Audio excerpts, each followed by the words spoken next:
So, finding values given probabilities. There are a number of situations where we might know a probability or a percentile or something of that nature, but we're asked to find the x value that goes with it. Now, I'm going to, again, take the point of view of using the TI calculator because it really is just the best tool for doing this.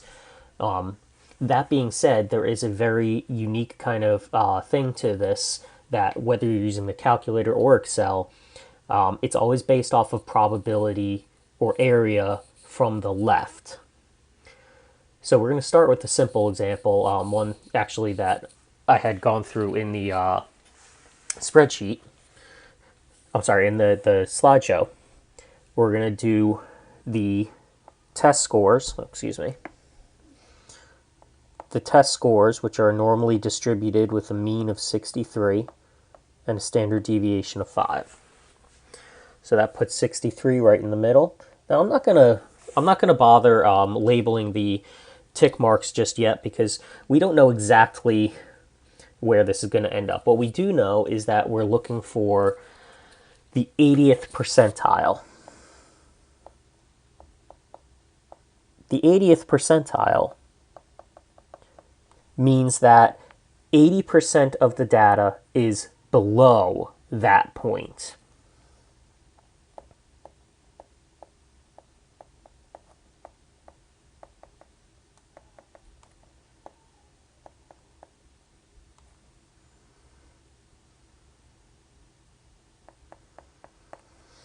So well, that means we want the 80% that is the lowest, and that means that we want the bulk of the area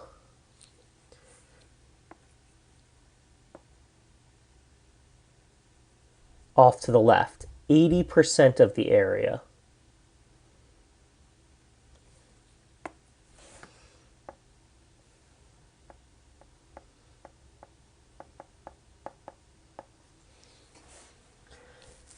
So now I put this vertical black line here to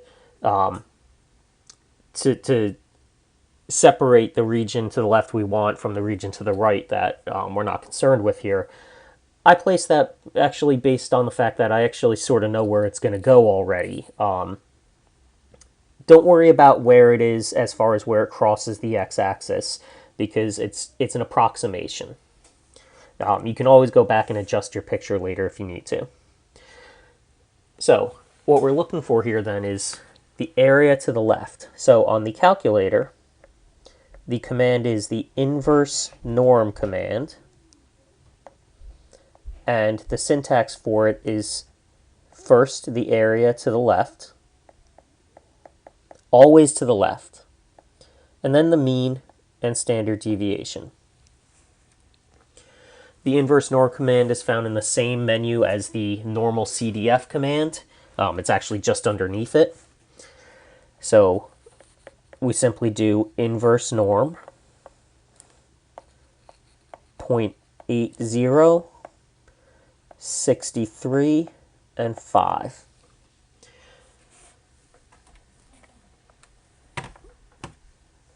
And that gives us 67.2081, etc. So approximately a test score of 67%. You don't usually see test scores to more decimal places than that. You could make arguments as to whether that should be rounded up so that we still have 80% below it, or whether you should round it down because it is 67.2.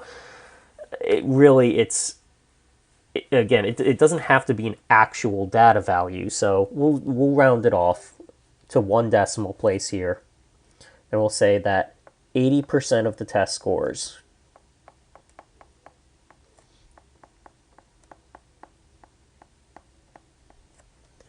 were below 67.21%. Well, we never actually said that the test scores were in percent, so let's not do that. 80% of the test scores were below 67.21. So if it's out of 100 points, I guess it would have been 67.21%, but we weren't given that information.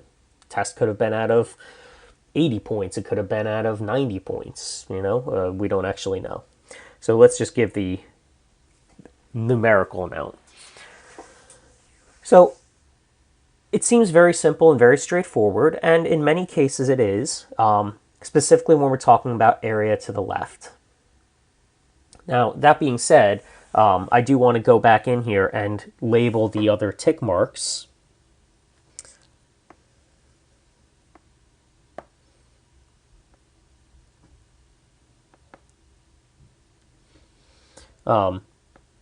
Just so you can see how this actually does lay out. So the next tick mark should be 68, and then 73, and then 78, because we're adding 5 each time, because that's the standard deviation. On the other side, we're subtracting 5, subtracting 5, subtracting 5.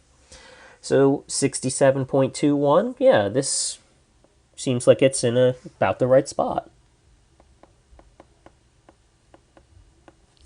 Now, of course, I knew that beforehand. We don't always know that beforehand. So when you're drawing your picture, don't, in these problems where you're finding values given the probability, don't worry too much about the accuracy of where you put that vertical line to delimit the difference between the region you want and the region you don't. All right, let's try another example. This time, suppose, and I'm going to use different values as well. Suppose this time we're looking at a normal distribution that has a mean of 48 and a standard deviation of 7. And suppose, for whatever reason, we want to know the cutoff for the top 5%.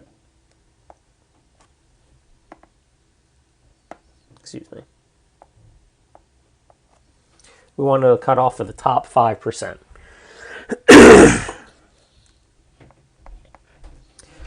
So the top 5% would be the highest. That means that we'd be looking for something that has a 0.05 area up here. Excuse me.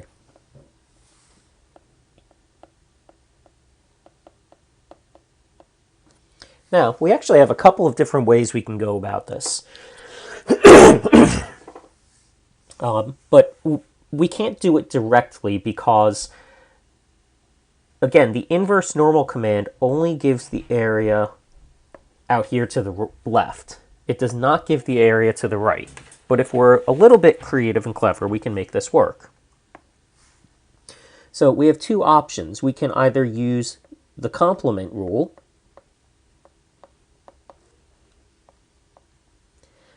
and that means that if the area to the right is 0.05, then the area to the left would be 1 minus 0.05.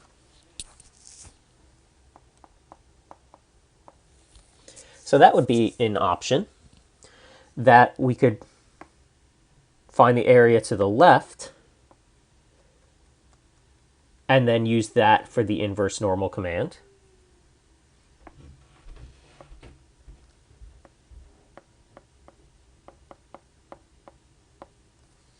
So let's try that one out. Inverse norm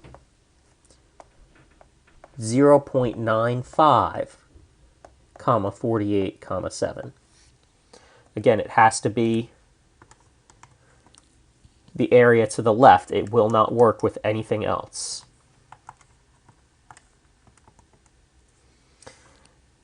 And what we get then is 59.5139, etc.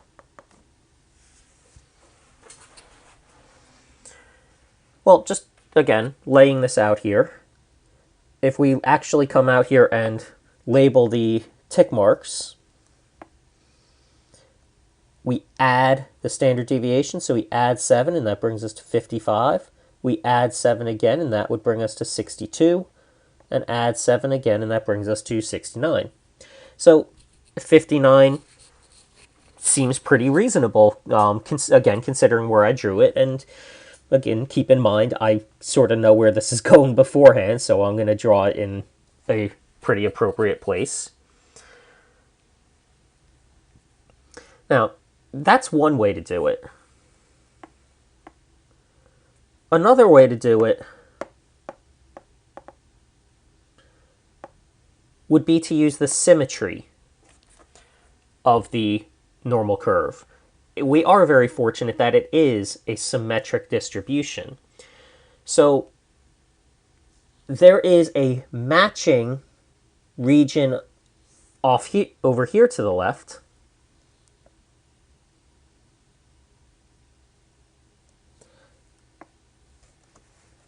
and its area is also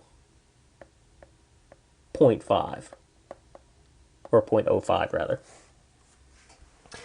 Now, the interesting thing here, and this is where z-scores really kind of come into play, the idea here is that the z-score over here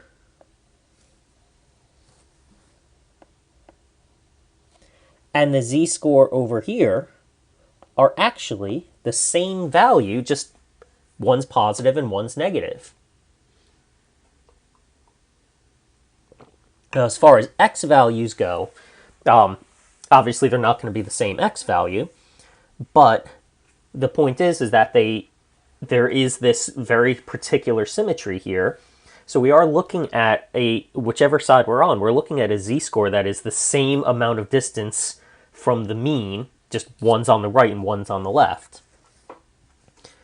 So what we can do here is we can use the symmetry, and what we can do is do the idea that the point with the z-score on the left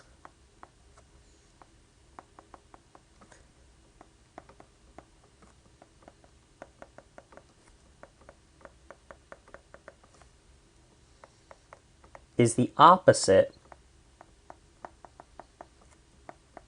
of the z-score with 0.05 to its right.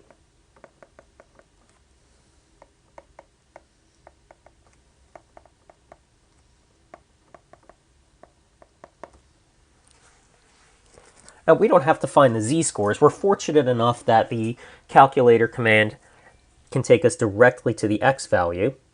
But I do want to show you this. So let's just do it with the z-scores for a quick moment.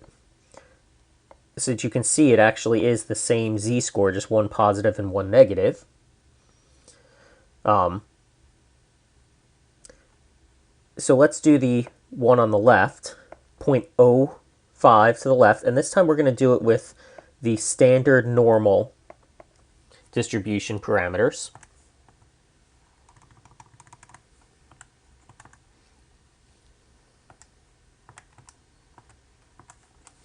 And we get negative 1.6448, etc.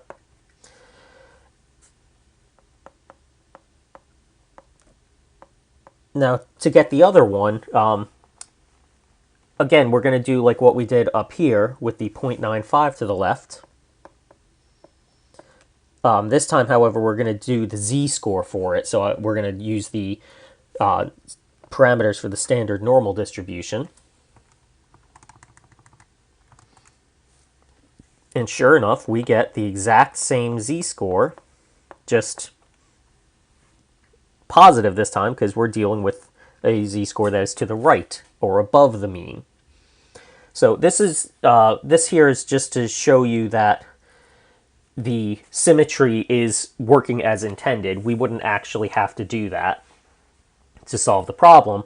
What we would do to solve the problem, though, is we would use the inverse norm with the 0.05 to the left,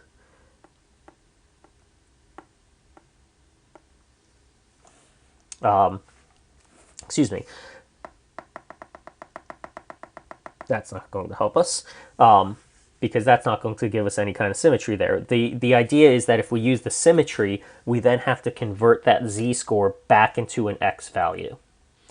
Now, again, one of the nice things about the calculator is that it does that for us if we can do it directly, but ultimately what we're looking for is not the x value on the left, we want the one for the line on the right.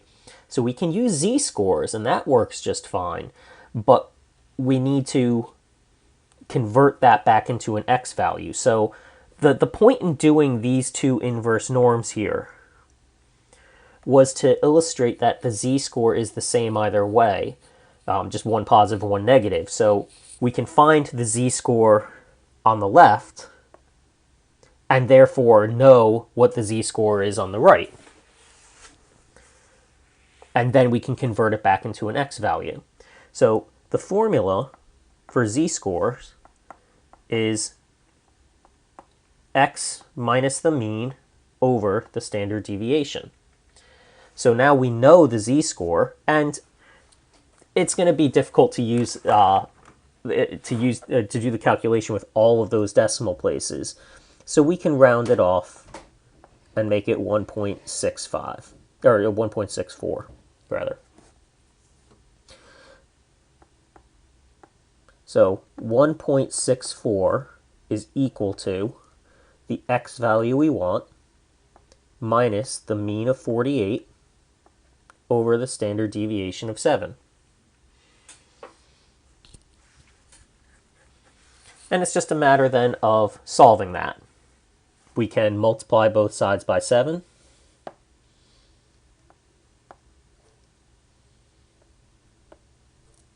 That'll cancel out the division.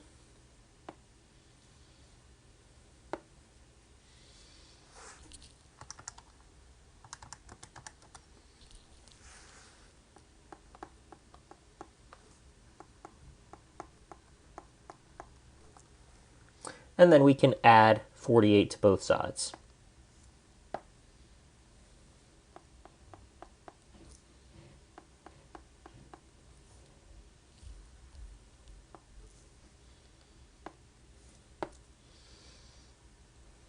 And what that will give us then is 59.48. Excuse me. All right, so it's not exactly what we got before. And that's due to the rounding that we did. We didn't use the actual z-score, we used a rounded z-score. But you can see it does give you pretty much the same value, and in the vast majority of cases, it's good enough to get the point across. Let's do another example of that. This time without all the explanation, so we can just see the workings of it. This time, let's do a normal distribution with a mean of 24 and a standard deviation of 3. And let's look for, this time, let's look for the top 10%.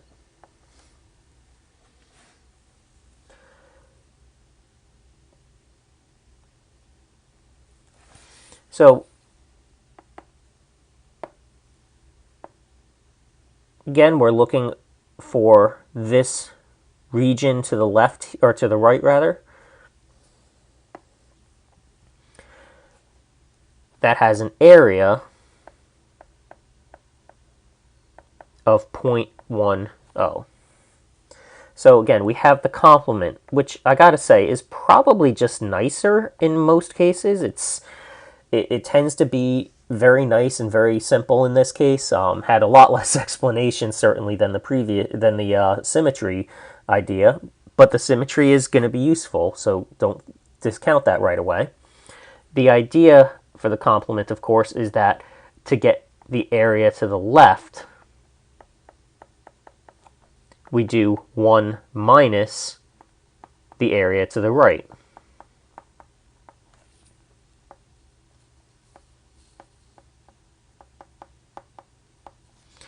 So we have the area on the left is 0.90, and that means we can do the inverse norm, 0.90, with the mean of 24 and the standard deviation of 3.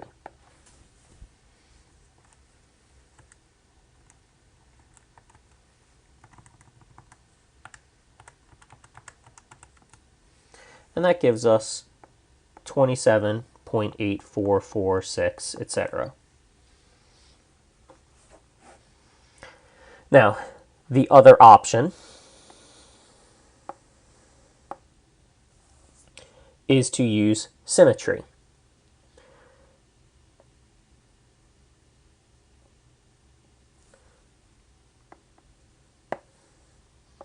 So instead of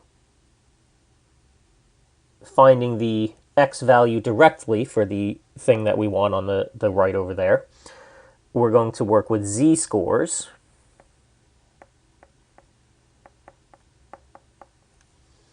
And we're going to find the z-score over here so that we can then get the z-score on the right.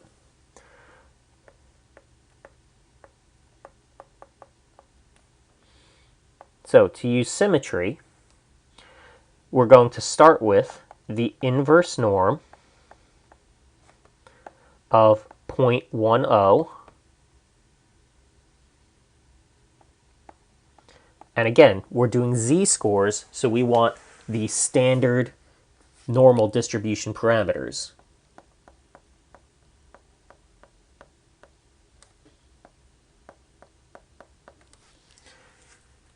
Oh, excuse me.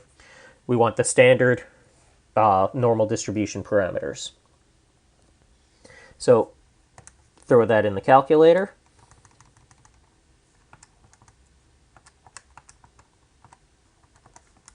And we get negative 1.28155, etc., which, for the purposes of our calculation, we're going to round off to negative 1.28.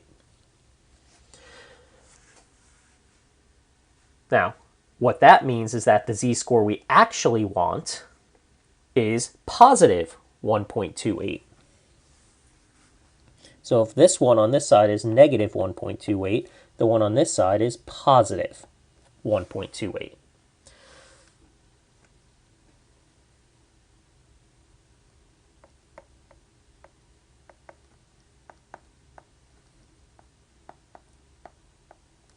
So we do our z-score formula and solve it for x.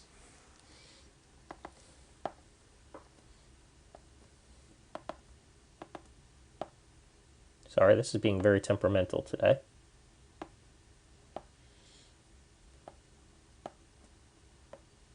So we multiply by 3.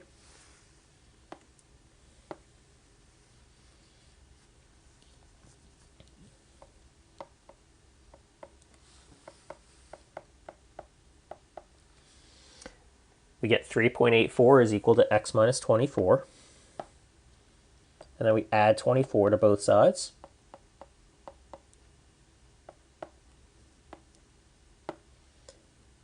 $27.84, which actually is very, very close to what we had the other method. So we get the same answer either way. I would agree that the complement has a lot less mathematics to it, and it's probably the option that most people here would choose. That doesn't mean the symmetry should be completely thrown away. Let's look at one more example.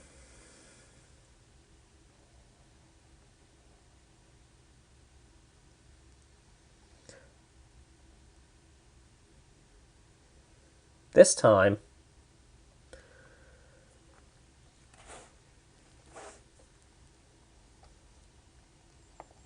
excuse me.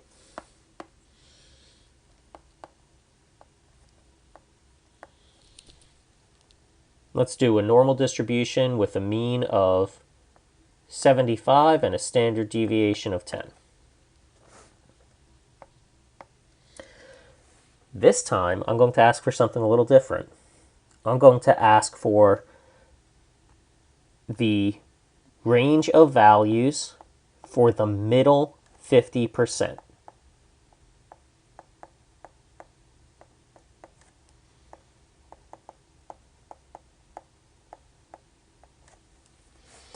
A lot of times when we're doing any kind of statistical study, you're interested in what's going on in the middle because that's where the bulk of the data is. That's where the curve is highest. The values that are down at the very bottom or the very top, they tend to be considerably less common. Think of like the height of an adult, for example. The low values over here at the bottom, at the far left would be the shortest people, and the values at the far right would be the tallest people. Now, you might know a lot of tallish people, but we're talking like 7 feet and taller. How many 7 feet tall people do you know? Obviously there are basketball players and whatnot, but how many do you actually know in your daily life? At the same time, look at the other side. Very, very short. How many people do you know who are under 5 foot tall or, under 4 feet tall even? Again, you might know some, you might know of several, but it's not very common when you compare it to the middle part. Now, how many people do you know who are taller than 5 foot, but shorter than 7 foot? And that's pretty much everybody you know. So my point is that the keeping things isolated to a range of values in the middle of a distribution is not that uncommon. However, it does pose interesting challenge for how we're going to actually find those x values. And this is where the symmetry is really going to come into play.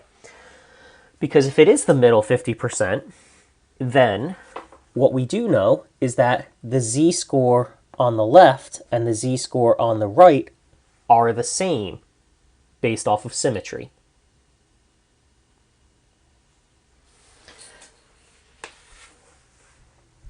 So we can do the symmetry method here, and we're going to start with that.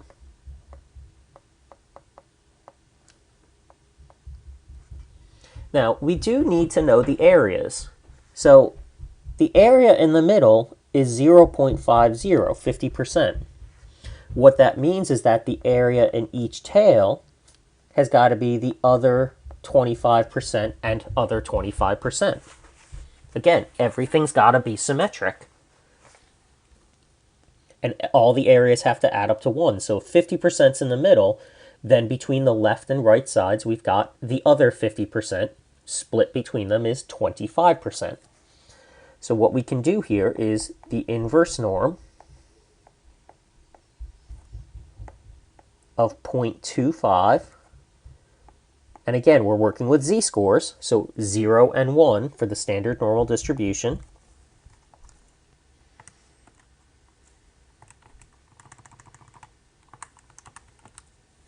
And we get negative 0.67448, etc. Now, what we saw a couple of examples back was that when we rounded the z-score, it caused our final answer to be off by a little bit. Now, that didn't happen in the subsequent example, but look at the amount of rounding. This is actually, we're cutting off 0.0048 in this, as opposed to this one, where when we round, we're cutting off 0.0015. So the amount that we're losing by rounding, the amounts that we're changing the actual value when we round, is actually not as much in this example as it was in the other. So let's look at the one we have here. Actually, much like that first one, if we round this down to negative 0.67, we're actually going to lose a fairly large chunk there. So in this case, I might suggest that for accuracy's sake, we might actually wish to round this to 3 decimal places instead of 4. I'm sorry, instead of 2. That way we keep a little bit more accuracy in what we're doing. You do see that sometimes in dealing with z-scores, that if it's close enough to that rounding to 2 decimal places is only going to cut off or add on a teeny tiny bit by rounding, then we usually do 2. But if it's like smack dab in the middle, where it's like it's pretty much halfway between 0.67 and 0.68, then we will often include a 3rd decimal place. You can include as many as you want for accuracy, but 2 to 3 is typically enough. So that tells us that the z-score on the left is negative 0.674, and therefore the z-score on the right is positive 0.674. And we convert each of them into their x values.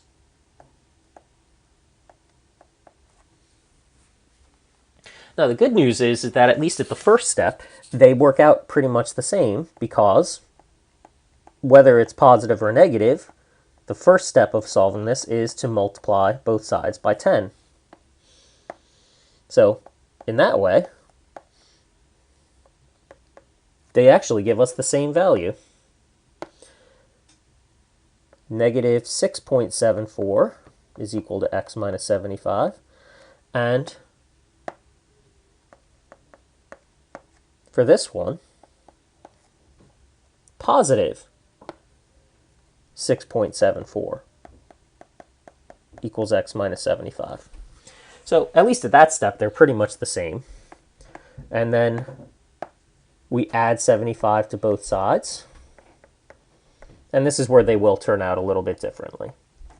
And we add 75 to both sides.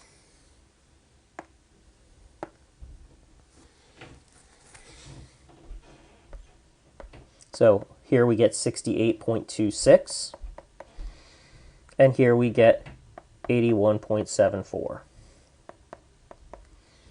So that's our range of values, between 68.26 and 81.74. All right, now that's one way. Just for the sake of space, I'm going to copy this and bring it over to the next thing.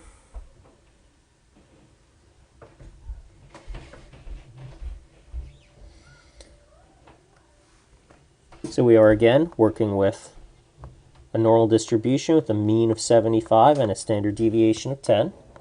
We're looking for the middle 50%.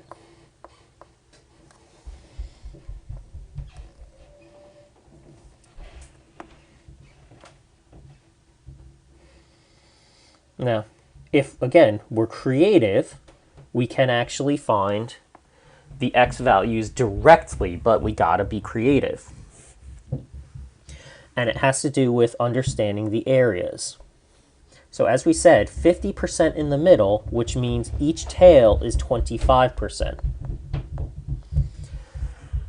So we actually can find, I'm going to call this x sub 1. We can find x sub 1 directly because we know the area to the left of it. So for x sub 1, we can just directly do the inverse norm, 0.25, with our standard deviation, mean and standard deviation. And we can do that because we've identified the area to the left of it. Now, for x sub 2,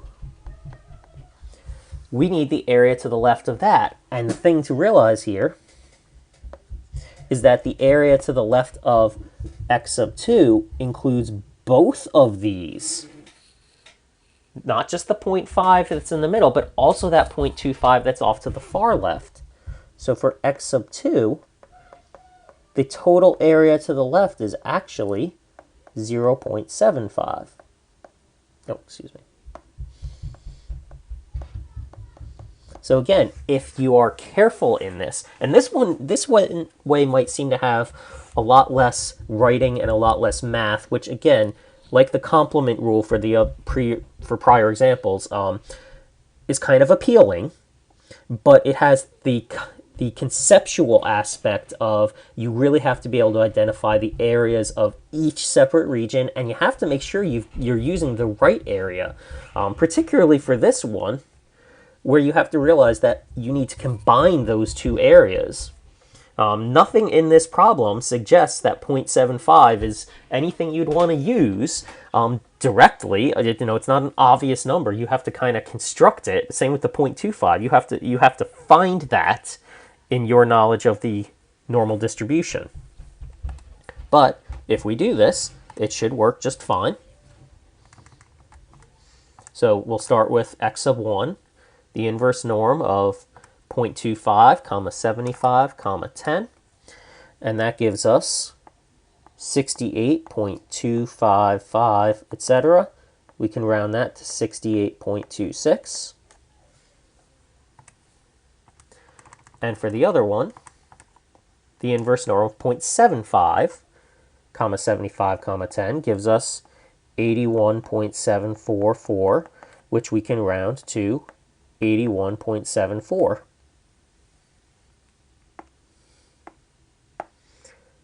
So 68.26 to 81.74, which, hey, look at that, 68.26 to 81.74.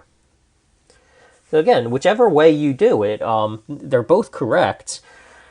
They both require you to know to be able to identify the region that you're looking for, and also the areas of other sections under the curve. The symmetry method always is going to work off of finding z-scores, which is therefore going to require you to do this solving to get back to the x value. But this is also an option. If you can, again, find the areas of the different regions, you do them directly. And it is, again, a lot less writing, but it's a little bit more concept, a little bit more thinking carefully about it, and a little bit less actually doing. So that is how we find values given probability. It's